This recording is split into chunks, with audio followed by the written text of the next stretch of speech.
Hello, everybody. Welcome back to my podcast. This is Lulu, your host, and today we are currently reading, which is our, I guess you can call it, and we are reading Eragon. And this part, I should say, this will have actually multiple parts. I will be doing this in segments as I actually read it. This is the book of the month. So as I go through reading this, I did read it before, but it's been so long since I read it that I will be doing this in multiple parts, as I said previously. And I'm hoping to do a podcast for every book in the Inheritance series. There is 4 of them, if I remember right. And this is part 1. This book starts off with Eragon, who is a 15-year-old boy, a farmer boy that lives in a town called Carvajal. But this is where his story begins. Spoilers from this point on. If you have not read the book, I suggest you go get it. It is a wonderful series if you're into fantasy, magic, that type of thing. It's wonderful. So we're actually going to start off with the author. His name is Christopher Paolini. I hope I said that right. I really, really do.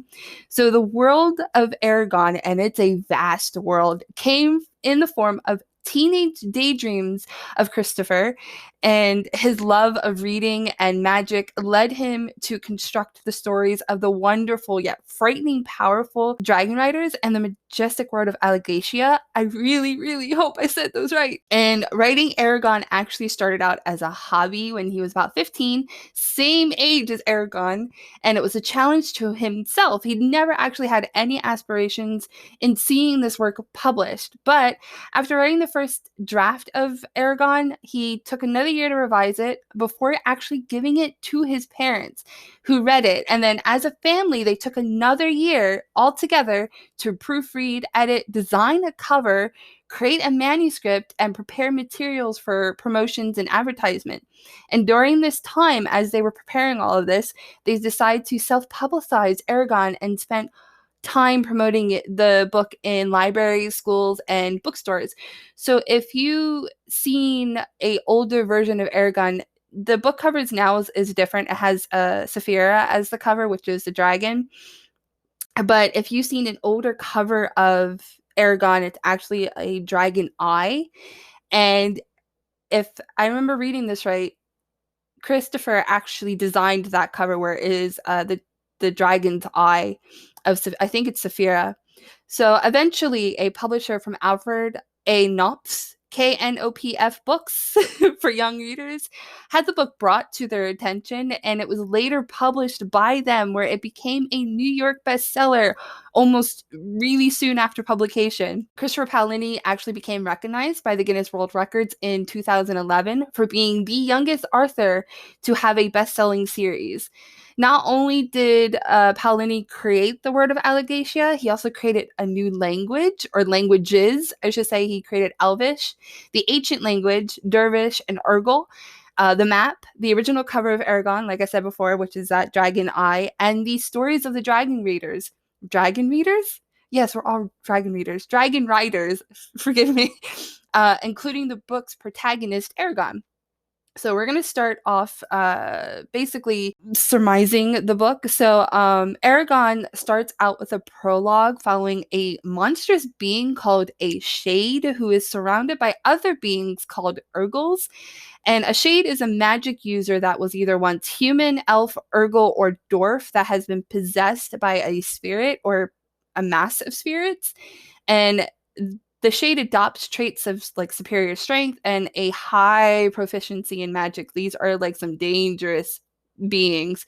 But regardless of how they were created or what they once were, shades are always incredibly pale with maroon eyes and red hair. And the shade we meet at the beginning of the book is called Durza. And remember him, he definitely makes a comeback later in the story. Now, Urgals are humanoid beings that are tall with like grayish skin and iggy piggish eyes. They're considered expendable by Durza, and they're sometimes utilized as what they call shock soldiers. And they're regarded by most they're evil, but they're actually not inherently so, and they can even use magic. Urgals are mostly uneducated.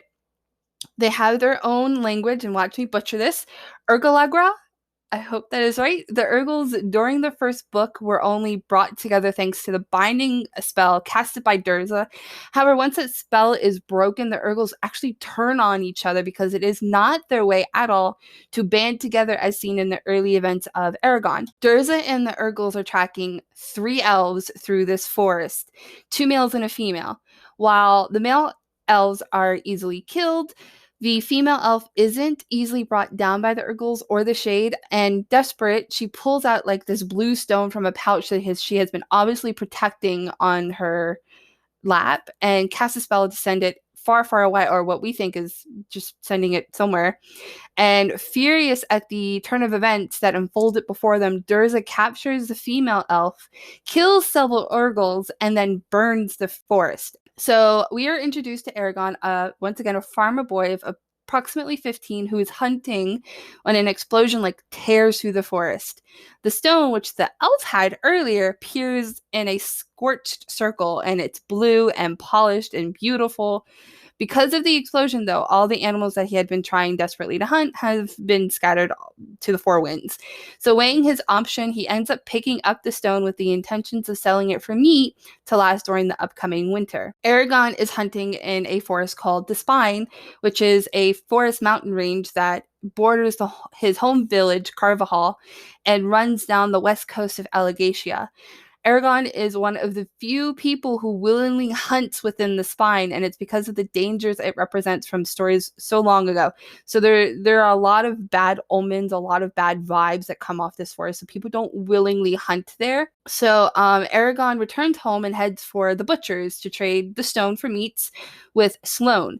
However, upon learning that the stone was found within the Spine, Sloane turns Eragon away, refuses to sell to him. Doesn't matter that the stone could be priceless, and he absolutely refuses to sell to him. Now, you learn that Sloane has never really had a liking to Eragon, but would typically sell to him, as long as he had money. Now, Horst, the blacksmith, gets in the middle of this and asks Sloane to actually sell to Horst, but ends up giving the meats to Eragon, and Horst ends up buying the much needed food and protecting Eragon from Sloane's wrath. Now, you also find out that Sloane's wife died in the Spine, and he even doesn't allow his daughter, Katrina, to even go anywhere near it. And this is where things kind of get weird. So Eragon learned that Katrina was one who sought out Horst, so to save Eragon, and you find out that the reason why is because Katrina and Roran, who is Eragon's cousin, have a thing for each other. So Horst ends up telling Eragon to send a message to Rowan from Katrina, and that's one of the reasons why Katrina turns out trying to protect Eragon from her father. And Eragon promises repay Horst for his kindness by end up working in his smithery before Eragon heads home. Now, Eragon lives on the outskirts of Carvajal with his uncle Garrow and his cousin Rowan. Now, Carvajal is a very, very tiny village, about 300 citizens, and Carvajal remains mostly untouched by the bordering empire that's King Galbatorix's purview, because of its remote and nearly isolated location. And the only traffic that is usually seen through this village are trappers and traders that journey out to trade and sell their wares. So after the fight with Sloane, Eragon decides to wait for the traders to sell the stone to a jeweler. Note that the traders and trappers are actually late this season, and when they do arrive, they seem more wary, less prosperous than the previous years. Eragon and Geralt seek out Murloc, a specific trader that specializes in trinkets and jewelry. However, after speaking privately with Murloc, the trader refuses to trade once again for the stone, and actually informs Eragon and Geralt that the stone is actually hollow and even possibly formed with magic. Murloc also tells them why they're late this season. Ominous luck has shadowed the caravan, that they couldn't avoid a plethora of misfortunes like sickness, attacks, and they attempted to avoid Urgles that have been attacking entire villages, including their fields, and forcing them to relocate.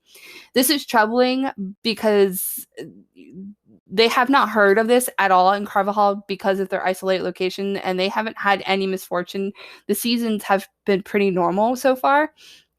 So Eragon's uncle sets out for more information, allowing Eragon to do whatever he wants. So during this free time, Eragon finds himself in a tavern where several traders are telling far-fetched stories about the Empire. The Empire was formed and follows King Galbatorix after his rise to power nearly a century ago. Carvajal has no love for the Empire as a whole. Like, it's a deep-seated hate that goes through generations. Now, there's another opposing force called the Varden, which is the opposite side of the book's political spectrum. So you have the Empire and then you have the Varden. These rebels are fighting against the oppressive and harsh nature of the king and his empire, and were formed nearly around the same time as the king's rise. Little is known about them and what they're actually after. They just know that the Varden has been trying to keep the empire back, pretty much. Eragon leaves the chaos and the malcontents in the tavern behind, eats dinner with Horse, and joins performers later that evening to spectate. Among the entertainers is a local storyteller named Brom. He is reciting the first stories of the Dragon Riders. This story is important for many reasons, and these reasons we'll get into a bit later. So let's just get into the story. The Dragon Riders were formed to govern, guard, and protect the lands of Alagacia, and for 1,000 years, they succeeded in this endeavor. Dragon Riders were considered important and immortal even, and while they could protect against outside threats, they could not compete against their own. Now, Galbatorix, yes, that Galbatorix, the king of this empire, at the age of 10 was tested as tradition and custom dictated, and it was found that he was very powerful. Growing in power under the years of tutelage, he surpassed many in skill and was soon welcomed into the ranks of the Riders. Others warned against this quick rise in power, but according to Brom, the Riders had grown arrogant in their years. After being welcomed as a rider, Galbatorix and several other of his fellow riders took a careless trip to test their newfound abilities. They found themselves in Urgal territory, and as they slept, Galbatorix's dragon, his friends, and their dragons were slayed. In his grief, Galbatorix sought death and threw himself into whatever battle strayed his way. Haunted and hunted by a deranged rider, those who happened to wander into his path ran from him. Soon after, Galbatorix had a singular and driving thought. The riders might grant him a new dragon. Driven by this, he spent months traversing through the spine to get back. Finally reaching the riders, a council was convened and Galbatorix demanded another dragon. True colors revealed, the riders denied him a dragon, and in his fevered and twisted mind, Galbatorix blamed the riders for his dragon's death. Galbatorix was eventually able to exact a twisted revenge with another rider named Morzan. Morzan was able to steal a hatchling, which grew into a black dragon named Shurikan. After teaching Morzan, Galbatorix revealed himself with Morzan at his side to the world. They fought any and all riders that came to challenge him. With each new win, Morzan and Galbatorix grew stronger, and soon 12 other riders joined their ranks. Including Morzan, they became known as the 13 Forsworn. The Dragon Riders fell from grace and actually were all but extinct, and Galbatorix became the true new ruler of Alagacia. According to Garrow, the story that Brom recites during this time could actually cost him his life if the Empire ever caught wind of him telling it, and he has only heard it twice in his time. So that's the end of part 1. Part 2 is coming soon. Now, this is only the first 3 chapters of the book. 3 chapters. There's a lot going on. We haven't even gone into, in my opinion, some of the best bits. So stay tuned for part 2. Eragon is book of the month, and I'll see you guys soon. Next time. Bye!